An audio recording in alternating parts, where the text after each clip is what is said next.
बिस्मिल्लाहिर्रहमानिर्रहीम अस्सलाम वालेकुम। आज जो मैं आपको रेसिपी दे रही हूँ इसका नाम है एप्पल जेलूज़े।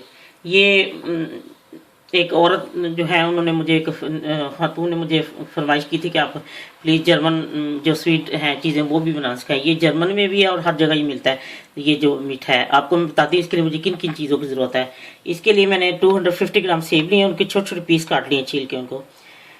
3 चमची लेवल पे चीनी, चौथाई चमची दालचीनी, 1 चमची मक्खन, 1 चमची लेमन जूस, 1 चमची कॉर्नफ्लोर या कॉर्नस्टार्च या कॉर्नफ्लोर जो भी आप कहते हैं उसको, और 3 मैंने शीटें ली हैं पफ पेस्ट्री की। अब ये देखूंगी कितनी इसकी ज़रूरत है, तो अब मैं आपको बताती हूँ मैंने कैसे तैयार करना। सेब को मैंने बारीक पीसों काटे, इसको देगची में डालना है और ये तमाम चीज़ें मक्खन, चीनी और दालचीनी भी और लेमन जूस, ये इनको मैं पकने के रखती हूँ। जैसे ये पकना शुरू होते हैं, सेब अपना पानी छोड़ता है, तो फिर मैं आपको बताती हूँ कि मैंने फिर कॉर्नफ्लोर घोल के डालना है। मैं कॉर्नफ्लोर को घोल लूँ ना। ये सेब ने अपना पानी छोड़ दिया। अब मैंने कॉर्नफ्लोर 1 टेबलस्पून पानी में इसको 1 चमची कॉर्नफ्लोर था उसको मैंने घोल लिया और अब मैं इसमें डाल दूँगी। और मैं उस वक्त तक पकाऊंगी जब तक ये गाढ़ा नहीं हो जाता ना। ये गाढ़ा हो चुका है, अब मैं इसको उतार लूँगी। वैसे तो कॉर्नफ्लोर डालते साथ ही गाढ़ा हो जाता है, बस जब सेब अपना पानी छोड़ दे बिल्कुल और फिर ये कॉर्नफ्लोर डाल के इसको, ये अब गाढ़ा हो गया, मैं इसको उतार लेती हूँ। और जब ये ठंडा हो जाता है फिर मैं आपको दिखाती हूँ कि मैंने इसको पफ पेस्ट्री में किस तरह भरना है। ये अब नरम हो चुके हैं और वो मैं ठंडा हो गया जो मैंने बनाया था ना एप्पल का।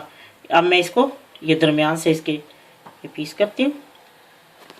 ये मेरे पास 3 शीटें थी और अब मैंने उसको 6 हिस्से काट लिया और अब मैं दरमियान से काट के, और अब इसको मैं थोड़ा थोड़ा बेलूंगी और मैं आपको बताती हूँ फिर मैंने क्या करना है। ये अब मैंने इसको बेल लिया थोड़ा सा, क्योंकि अगर इसको नहीं बेल तो बहुत ज़्यादा फूल जाती हैं। थोड़ा सा इसको बेल के और अब मैं इसके अंदर ये ही जो मैंने बनाया था एप्पल का, अब वो मैं इसके अंदर इसे थोड़ा सा रखूँगी। बेशक आप ज़रा छोटे पीस का लें, कोई फ़र्क नहीं पड़ता, बल्कि वो ज़्यादा अच्छे खाए जाएंगे जब बाइट लेंगे इसका। तो या मैं इसको दोहरा करती हूँ, या मैं इसको ऊपर से ऐसे दोहरा कर दूंगी और फिर मैंने हाथों से ऐसे ज़रा इसको करके बराबर ऐसे, और मुझे अच्छा लगता है कि इसके साथ ऐसे लगाइए तो बल्कि वो ज़्यादा सील हो जाता है किस्म का ना, जैसे ये ऐसे कांटे से अच्छा मुझे लगता है। वो मैंने कांटे के साथ चारों तरफ उसको तीनों तरफ कर लिया और अब मैं थोड़ी सी इसको काट दूंगी ऐसे। ये 2 काट दे दिए। अब मैं आपको दिखाती हूँ सारे कैसे मैंने रखने। ये मैंने सब तैयार कर लिए हैं। इसको मैं 250 पे पकाती हूँ, देखती हूँ, बेक करती हूँ, देखती हूँ कि ये कितने 15 मिनट या 20 मिनट जैसे भी है। जब लाइट ब्राउन हो जाएगी तो मैं इनको निकालूंगी, फिर उसके बाद मैं इसके ऊपर आइसिंग शुगर छिड़कूंगी। मैं आपको ये बेक हो जाए तो मैं आपको दिखाती हूँ। मैं ओवन में रखने लगी।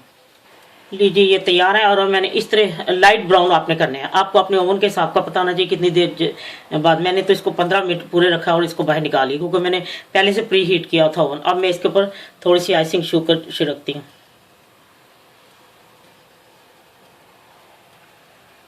लीजिए एप्पल जेलूसी तैयार है।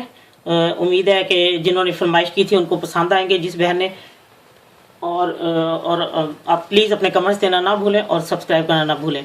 और एक सबसे ज़रूरी बात यह है कि इसमें ज़्यादा ना उसको एप्पल वाले मसाले को भरें, थोड़ा बस 1 चमची फूल, इससे ज़्यादा नहीं, क्योंकि ज़्यादा जब आप खाएंगी तो खाएंगी तो सारा बाहर आता है, बाइट लेंगी तो। ये आपको बहुत पसंद आएंगे इंशाल्लाह।